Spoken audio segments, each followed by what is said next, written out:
are Enactus, University College Dublin. I'm Anna. I'm Owen. I'm Andrea. I'm David. And this is Stephanie on Tech. Our team has had an amazing year.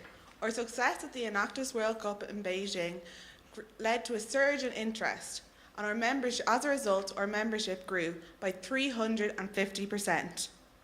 We are a diverse team of both undergraduates and master's students from a wide variety of disciplines. We have contributed over 5,700 hours to our projects this year.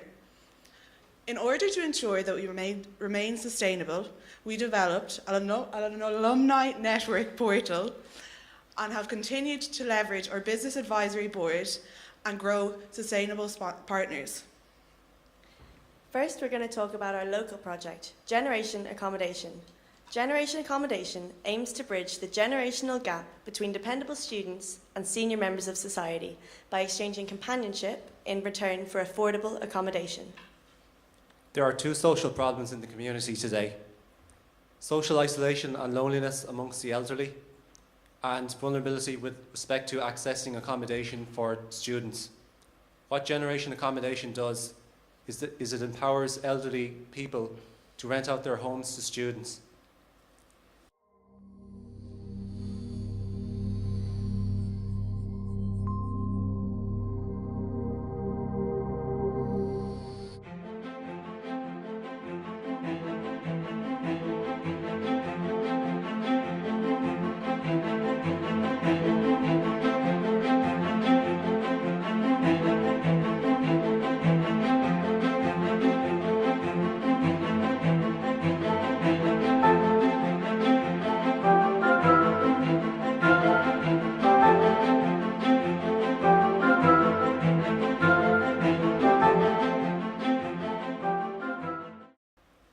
Last year, at national competition, you met our former teammate, Patricia. Patricia had travelled to Ireland to study her master's degree at Smurfit Business School. Arriving in Ireland, Patricia knew nobody, and she struggled to find accommodation. Eventually, after several weeks, Patricia found a home. But just weeks before her final exams, Patricia's landlord informed her that she would have to move out as he was selling the property. Thankfully, due to her involvement with Generation Accommodation, Patricia met Anne, and they immediately hit it off. Here's what Anne had to say about Generation Accommodation. You'd have to live on your own to know what it's like to experience, shall I say, an element of loneliness. It's hard actually, and as I said, as you get older it gets harder. I didn't reckon on that. I thought it would get easier, but when you have a student in the house, the atmosphere in the house completely changes.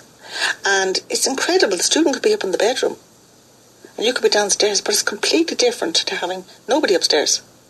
I think it's fantastic from that point of view. It changes the whole atmosphere in the house, and you don't feel as vulnerable.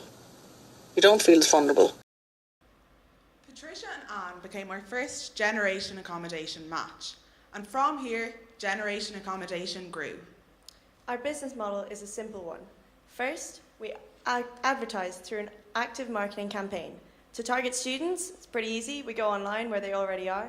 But our challenge was how to connect with elderly people. We had to sit down and ask ourselves, how do you connect with someone who's socially isolated?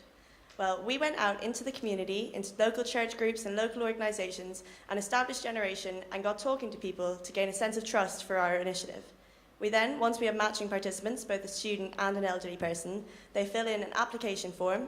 We then match a potential match based on interests, and then we hold meet and greet events for the participants to get to know each other and click in person.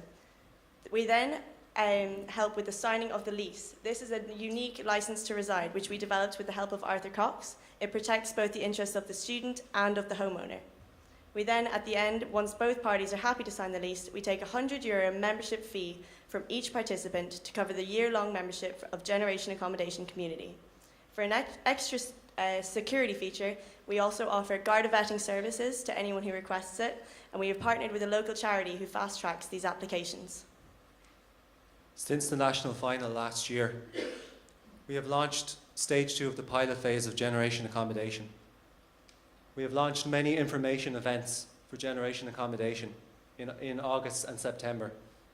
These information events are absolutely instrumental in developing a strong relationship between the elderly and the vulnerable students to which they're renting their homes.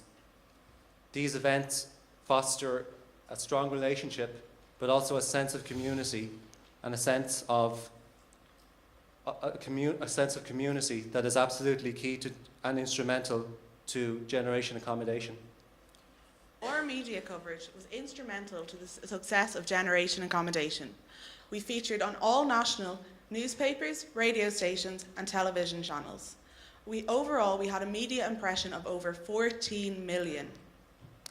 Now, I'd like to take this opportunity to introduce you to Garoid, a participant in Generation Accommodation, who we're very pleased to work with. Garoid's wife died in 2010. His only son lives in Australia. We first met Garoid in one of our community events we hosted. He was interested in taking part in Generation Accommodation. The impact of the transition from living in a lively household to living in an empty and quiet home all by himself was beginning to take a toll on him. Garoid wanted to bring the life and warmth back into his household, and he also wanted to learn a second language. We paired Garoid with Martina, a social science student studying in UCD from Spain. Martina and Generation Accommodation had a profound impact on Garoid, so much so that he went on to say, "Generation Accommodation brought back life into my home. It was a pleasure hosting Martina, and I look forward to hosting another student in September." Just like our road, we have positively impacted 27 people in our local community. We have housed students in safe and affordable accommodation close to campus and helped alleviate the problem of senior isolation in our local area. Also, we had over 350 people contact us about becoming involved in the programme next September. From our Phase 2 pilot, we learned that we needed to streamline the matching process. The original Generation Accommodation website was very basic. In order to sign up, students had to download the application form and then return it to us in paper. We updated our website, which now uses a sophisticated matching system which allows them to upload their information to the website. This speeds up the matching process and is also allowed to make us make more impacts. It has also saved us much manual time, as we know we have time to work on other projects. Due to the overwhelming interest that we received in Generation Accommodation, both nationally and internationally, we realised we needed a method of expanding Generation Accommodation that was both quick and reliable and effective. We consulted with our Business Advisory Board and an expert in business expansion in UCD in the Innovation Academy. We considered a broad range of factors, and what we came to the conclusion was that the licensing model would be the most effective method of expansion for Generation Accommodation. The licensing model would allow us to expand very quickly, but also maintain the personal touch that is absolutely instrumental in maintaining the Generation Accommodation feel. At the national competition last year, we had just 2 participants in our programme. We now have a community, since our September 2014 launch, we now have a community of 27 people. This has saved our homeowners over 650,000, that's not right, 60,750 euro, and has saved our students over 25,000 euro. This year, for our coming academic year, we've set ourselves the target of 100 matches, which we'll be able to achieve due to our new streamlined process. This will generate additional income for homeowners of over 405,000 euro and save students over 100,000 euro. Generation Accommodation is also going nationwide. It is going to Galway first this year and then hopefully Cork the year after.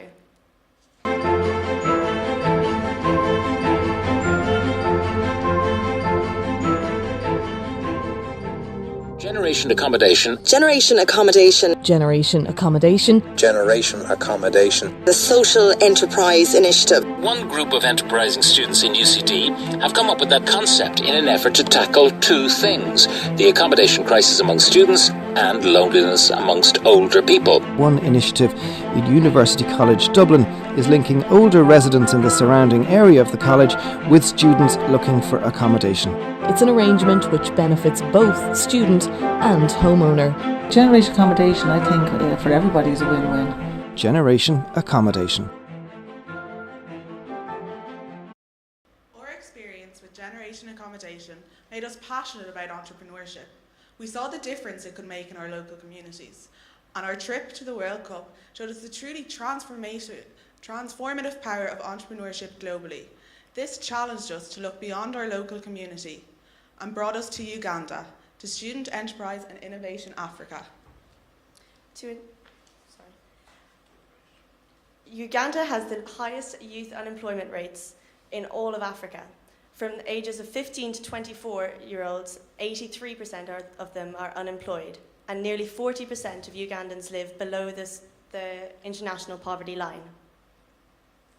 Our mission statement for Student Enterprise and Innovation Africa takes from what we have learned from Generation Accommodation to foster a spirit of entrepreneurial activity and an entrepreneurial mindset. To achieve these things, we develop an innovative entrepreneurial curriculum which we implement by imparting this knowledge to teachers who will then in turn impart this knowledge to their students.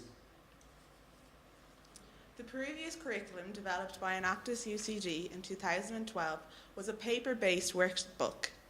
This was expensive to produce, difficult to transport, and due to the living conditions in Uganda was easily damaged. So we set about redeveloping a curriculum which would teach students how to set up their own business and create jobs in their local environment. We looked for a solution to the problem of the paper-based workbook and found the IAGT initiative, School in a Box. School in a Box is a tablet computer and a projector powered by a solar panel. To ensure that the programme was accessible to people of different literacy rates, we employed different business techniques such as the business model canvas. To ensure that our initiative was successful, we knew that we needed the support from the Ugandan government. We used our network and reached out and organised to meet with the First Lady of Uganda, Janet Museveni. We launched our project in April 2015, and here Lady Janet Museveni pledged to support our project by signing off on our strategic plan and promising teachers to help in our programme.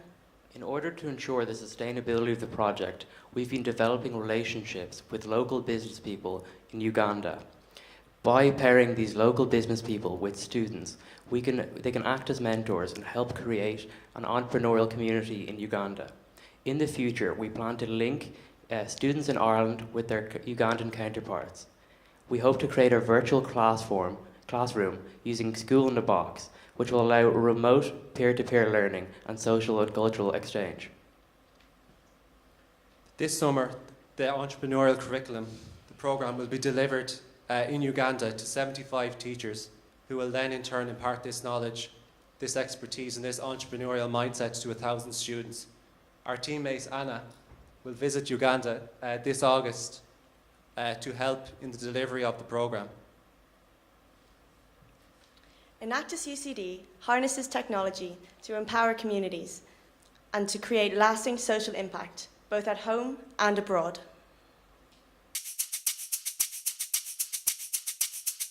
Think about it, it was me high and low, down in the heart, hitting the star above. Without it, life is wasted time. Look inside your heart, now look inside mine. Things look so bad everywhere in this whole world. What's fear? We won't blind, we try to see. Falling behind, what could be?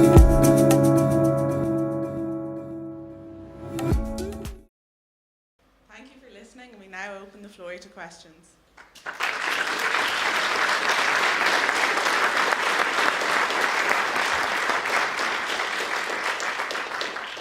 So we will now start the question and answer period. Please, again, only ask a question when you have a microphone. We'll be walking around with 2 mics. And please make sure your question is concise and to the point, so we can have as many of you judges ask a question. Thanks much.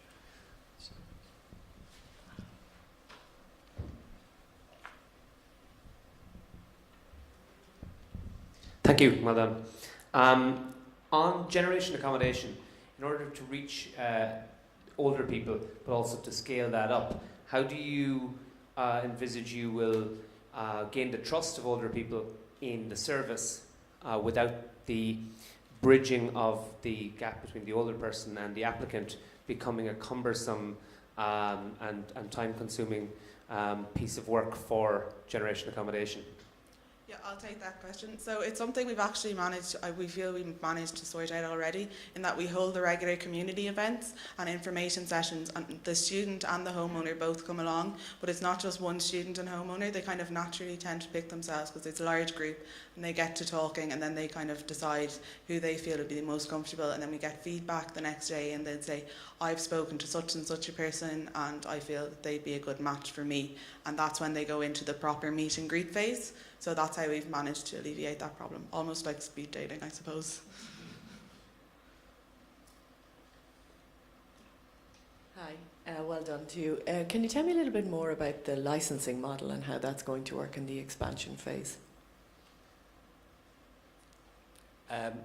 The reason why we opted for licensing, franchising can be very onerous at the start. We wanted to keep generation accommodation as small as possible, obviously to maintain the personal touch, as Anna has already mentioned, maintain the sense of community, and we felt that the licensing model would be the best to facilitate this. In the long run, people have approached us, NUIG, we have interest from California, Canada in the programme, and the licensing model is the best to support this kind of interest.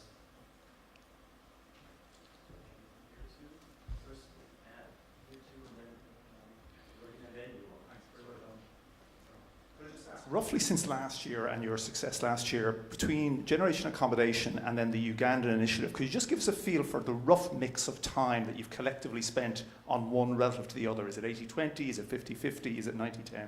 Thank you. Yeah, I'll take that. Obviously, we were working on generation accommodation throughout the summer, so a large portion of our time went to that. But once our new team formed, when we got back in September, there has been probably about a 70-30 split between the two projects, with 70% of our time going on generation accommodation and 30% of our time going on SEI Africa, but that is since September, not since last May, so the difference would be slightly larger if you factored in the summer. Thank you, and well done again. Can I just ask how you propose linking with the local entrepreneurs in Uganda and the students? Do you have contacts in Uganda that you can work with? Yeah, I'll take that again. We have contacts with Trade Links Africa, who are on the ground in Uganda working with SMEs. So we're planning to work with them and build up a network of local entrepreneurs that can go out to the classes and work with the students. Hi, just thinking about sustaining generation accommodation into the future. You guys are all in college, you're going to graduate and go and do whatever you do next. How do you see generation accommodation being sustained into the future, given that the need isn't going to end anytime soon? I'll take that. So a large part of our recruitment this year involved gathering first years so that we can ensure our team was sustainable, so that we could have the older students train in the newer students, similar in a workplace, so we could teach them the processes that we go through in order to keep generation accommodation sustainable and within Enactus UCD. Just to add to that, a lot of the external people that are approaching us are not university groups, they're actually local community groups. So that ensures that the generation accommodation is rooted within the local community, and there's an interest there to ensure that it keeps going. Hi, thank you very much, that was excellent. Generation accommodation is obviously well suited to cities that have universities where there's a need for students. Have you any thoughts on how we can deal with the loneliness of the elderly in the rural communities as opposed to the urban communities? I suppose we can only tackle one problem at a time. We're not superhuman at the end of the day, and it's the one initiative, and that's our specific aim for now. But in the future, I'm sure we'd look to solve that problem. Just in terms of identifying the need of the Ugandan project, how did you go about that? Because obviously there's lots of issues in lots of countries. It was actually originally an Enactus UCD project 2 years ago that they developed the paper-based system. Time has expired. My apologies.